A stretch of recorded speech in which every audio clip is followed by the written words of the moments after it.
Praise lord. దేవుని వాక్యం నుండి యెషయా గ్రంథము 41వ అధ్యాయము 11వ వచనం చదువుకుందాం. నీ మీద కోపపడిన వారందరూ సిగ్గుపడి విస్మయం పొందెదరు, నీతో వాదించువారు మాయమై నశించిపోదురు. ఇశ్రాయేలు ప్రజల్ని దేవుడు ఎంతగా ప్రేమించాడు, అదేవిధంగా మనల్ని ప్రేమిస్తున్న దేవుడు, అంతగా ప్రేమించిన దేవుడు వారిని ఎంత చక్కగా పిలుచుకుంటున్నాడంటే, నా సేవకుడు అయిన ఇశ్రాయేలు, నేను ఏర్పరచుకున్న యాకోబు, నా స్నేహితుడైన అబ్రహాము సంతానమా. మరియు కూడా ఒక చక్కని మాట, భూదిగంతముల నుండి దాని కొనల నుండి కూడా నిన్ను పిలుచుకున్నాను అని చెప్తున్నాడు. ఎక్కడెక్కడో చెదిరిపోయి ఎంతో దూరానికి చెదరగొట్టబడిపోయారు ఇశ్రాయేల్ ప్రజలు, ఎక్కడెక్కడ ఉన్నారు. అయినా అక్కడ అందరి దగ్గర నుంచి నేను తిరిగి మిమ్మల్ని తీసుకొని వస్తున్నాను, మీరు చెదిరిపోయిన వారు కాదు అని చెప్పి దేవుడు వారిని ఎంతో ఇష్టంగా ప్రేమపూర్వకంగా పిలిచి మాట్లాడుతున్నాడు. మీ మీద కోప్పడిన వారు అందరూ సిగ్గుపడతారు. దేవుడు వారితో ఉన్నారని అందరూ సిగ్గుపడతారంట. దేవుడు మన పట్ల చేసే ఆశ్చర్య కార్యాలు అంత గొప్పగా ఉంటాయి.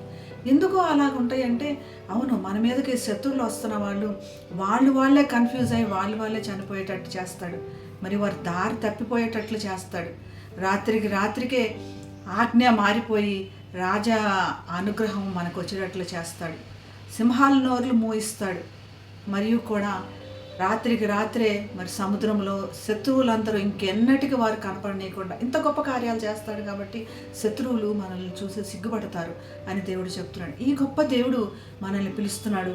మరియు కూడా నీతో వాదించు వారందరూ మాయమైపోతారు. మనకి మన మనుషులు లేదా మనతో ఉన్నవారు శత్రువులు కాదు, మన సహోదరులు వారు. నిన్ను వలె నీ పొరుగు వారిని ప్రేమించమన్నారు.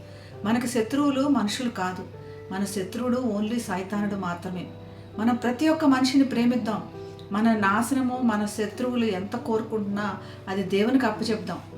మనకి పగ తీర్చుకునే పని మనది కాదు, దేవుని పని. మనము దేవుని స్తుతిద్దాం, దేవుని ఆరాధిద్దాం. ఆయన చేయాల్సిన పని మనసులు మార్చి గొప్ప కార్యాలు చేసేది ఆయన.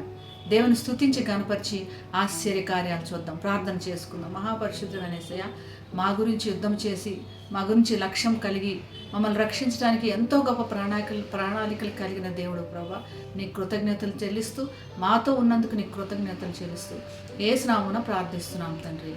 ఆమేన్. Have a blessed day. God bless you.